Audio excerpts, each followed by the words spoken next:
Praise the lord. 46వ కీర్తన 5వ వచనం. దేవుడు ఆ పట్టణంలో ఉన్నాడు, దానికి చలనము లేదు. అరుణోదయమున దేవుడు దానికి సహాయం చేయుచున్నాడు. దేవుడున్న చోట క్షేమం ఉంటుంది, దేవుడున్న చోట భద్రత ఉంటుంది. దేవుడు అంతటా ఉంటాడు అని మనం అనుకుంటాం, కరెక్టే.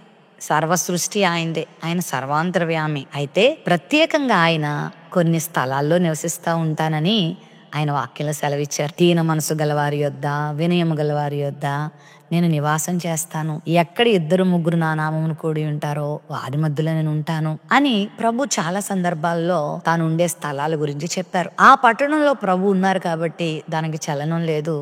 అరుణోదయమున దేవుడు దానికి సహాయం చేస్తాడు. అంటే ఎవరి యొద్ద ప్రభు ఉంటారో, ఎవరి యొద్ద ప్రభు నివసిస్తారో వారికి చలనము లేదు. వారి జీవితంలో క్షేమాన్ని పొందుతారు, వారి జీవితంలో దేవుని సహాయాన్ని అనుభవిస్తారు. ఒకవేళ ఈ లోకంలో మనకి బంధువుల తోడు లేకపోవచ్చు, ఈ లోకంలో మనకి స్నేహితులు అండలేకపోవచ్చు, ఈ లోకంలో నాన్నవారు మనకి ముఖం చాటు వేయచ్చు, ఈ లోకంలో మనం ఒంటరివారుగా ఉండొచ్చు. కానీ దేవుడే మనతో ఉంటే, ప్రభువే మనలో ఉంటే, ఆయనే మనతో నివసిస్తే మనకి ఈ లోకంలో కొదువు లేదు. ఆయన మనకు సహాయం చేస్తారు. అరుణోదయమున మనకు సహాయం అందుతుందంటే అర్థం ఏంటంటే పొద్దున్నే అన్నిటికంటే ముందుగానే ఎర్లీగా అన్ని పనుల కంటే, అన్ని కార్యాల కంటే దేవుడు మనల్ని ముఖ్యంగా ఏం చేస్తాడు? ఆయన మన ఎడల బాధ్యత కలిగి ఉంటాడు, ఆయన మన ఎడల సంరక్షణ కలిగి ఉంటాడు. చాలాసార్లు ఆయన అంటాడు, ఆకాశ పక్షులను చూడండి, అవి విత్తవు కోయవు, కానీ పరలోకపు తండ్రి వాటిని పోషిస్తున్నాడు. మీరు వాటికంటే శ్రేష్ఠులు కారా? నేను మిమ్మల్ని ఇంకెంత పోషిస్తాను, నేను మిమ్మల్ని ఇంకెంత పట్టించుకుంటాను అంటాడు. కాబట్టి భయపడాల్సిన అవసరం లేదు.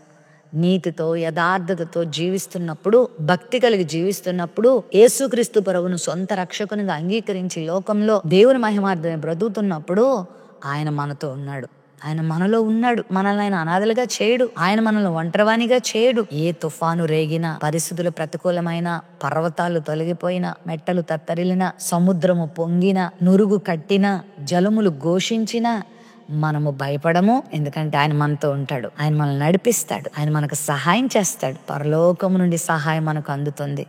విశ్వాసంతో ఆ ప్రభువును నువ్వు ప్రార్థన చేసుకో, అదే విశ్వాసంతో ప్రభు నుండి సహాయాన్ని పొందుకో, ప్రభు నుండి గొప్ప కార్యాలు అందుకో.